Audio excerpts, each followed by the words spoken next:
Hi ಎಲ್ರಿಗೂ ನಮಸ್ಕಾರ. ಇವತ್ತಿನ ರೆಸಿಪಿ ಸಾಬುದಾನ ಅಥವಾ ಸಬ್ಬಕ್ಕಿ ವಡೆ ಹೇಗೆ ಮಾಡೋದು ನೋಡೋಣ. 2 ಕಪ್ ಸಬ್ಬಕ್ಕಿನ 8 ಗಂಟೆಗಳ ಕಾಲ ನೆನೆಸಿ ತಗೊಂಡಿದ್ದೀನಿ. ಹಾಗೆ 2 ಮೀಡಿಯಮ್ ಸೈಜ್ ಆಲೂಗೆಡ್ಡೆನ ಬೇಯಿಸಿ ತುರಿದು ಎತ್ತಿಟ್ಕೊಂಡಿದ್ದೀನಿ. 1 ಕಪ್ ಕಡಲೆ ಬೀಜನ ಹುರಿದು ಸಿಪ್ಪೆ ತೆಗೆದು ರವೆ ಗಾತ್ರದಲ್ಲಿ ಪೌಡ್ರ್ ಮಾಡ್ಕೊಂಡಿದ್ದೀನಿ. 6 ಹಸಿಮೆಣಸಿಕಾಯಿನ ಈ ರೀತಿ ಚಿಕ್ಕದಾಗಿ ಕಟ್ ಮಾಡ್ಕೊಂಡಿದ್ದೀನಿ. ಶುಂಠಿ ಬೆಳ್ಳುಳ್ಳಿ, 1 ಟೀ ಸ್ಪೂನ್ ಜೀರಿಗೆ, ರುಚಿಗೆ ತಕ್ಕಷ್ಟು ಉಪ್ಪು.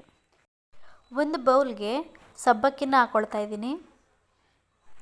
ಬೇಯಿಸಿ ತುರಿದಿರೋ ಆಲೂಗೆಡ್ಡೆನ ಸೇರಿಸ್ಕೊಳ್ತಾ ಇದ್ದೀನಿ. ಕಡಲೆ ಬೀಜದ ಪೌಡರ್ನ ಹಾಕ್ಕೊಳ್ತಾ ಇದ್ದೀನಿ. ಹಸಿಮೆಣಸಿನಕಾಯಿ, ಶುಂಠಿ ಬೆಳ್ಳುಳ್ಳಿ, ಜಜ್ಜಿ ಹಾಕ್ಕೊಳ್ತಾ ಇದ್ದೀನಿ. ಜೀರಿಗೆ, ರುಚಿಗೆ ತಕ್ಕಷ್ಟು ಉಪ್ಪು. ಇವಾಗ ಎಲ್ಲದನ್ನು ಮಿಕ್ಸ್ ಮಾಡ್ಕೊಳ್ತಾ ಇದ್ದೀನಿ. ಕಲಿಸ್ಕೊಳ್ಳೋದಕ್ಕೆ ನಾನು ಸ್ವಲ್ಪನೂ ನೀರನ್ನು ಯೂಸ್ ಮಾಡಿಲ್ಲ. ಯಾಕೆ ಅಂದರೆ ಆಲೂಗೆಡ್ಡೆ ಮತ್ತು ಸಬ್ಬಕ್ಕಿಲಿ ತೇವಾಂಶ ಇರೋದ್ರಿಂದ ಹಿಟ್ಟಿನ ಅದಕ್ಕೆ ನೀರು ಸರಿಯಾಗುತ್ತೆ. ಇಲ್ಲಿ ನಾನು 1 ಸ್ಪೂನ್ ನೀರನ್ನು ಆ್ಯಡ್ ಮಾಡ್ಕೊಂಡಿಲ್ಲ. ಇವಾಗ ಕೈನ ತೇವ ಮಾಡಿಕೊಂಡು ಉಂಡೆ ಮಾಡ್ಕೊಳ್ತಾ ಇದ್ದೀನಿ. ಇನ್ನೊಂದು ಕೈಗೆ ಈ ರೀತಿ ನೀರು ಸವರಿ ಈ ರೀತಿ ಉಂಡೆನ ತಟ್ಕೊಳ್ತಾ ಇದ್ದೀನಿ. ಈ ರೀತಿ ದಪ್ಪ ಇದ್ದರೆ ಸಾಕು. ಈ ರೀತಿ ಎಲ್ಲದನ್ನು ನೀವು ಮೊದಲೇ ಉಂಡೆ ಮಾಡಿಟ್ಕೊಂಡು ಆಮೇಲೆ ಒಂದೇ ಸಲ ತಟ್ಟು ಹಾಕ್ಬೋದು.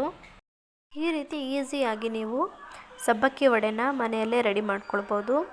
1 ಸ್ಪೂನಿಂದ ಈ ರೀತಿ ತಿರುವಾಗ್ತಾ ಇದ್ದೀನಿ. ಗೋಲ್ಡನ್ ಕಲರ್ ಬಂದಮೇಲೆ ಒಂದು ಪ್ಲೇಟಿಗೆ ಎತ್ತಿಟ್ಕೊಳ್ತಾ ಇದ್ದೀನಿ.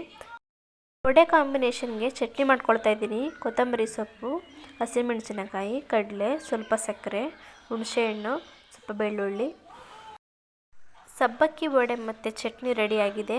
ನಾನು ಮಾಡಿರೋ ವಿಡಿಯೋ ನಿಮಗೆ ಇಷ್ಟ ಆದರೆ ಸಬ್ಸ್ಕ್ರೈಬ್ ಮಾಡಿ, ಲೈಕ್ ಮಾಡಿ. Thank you.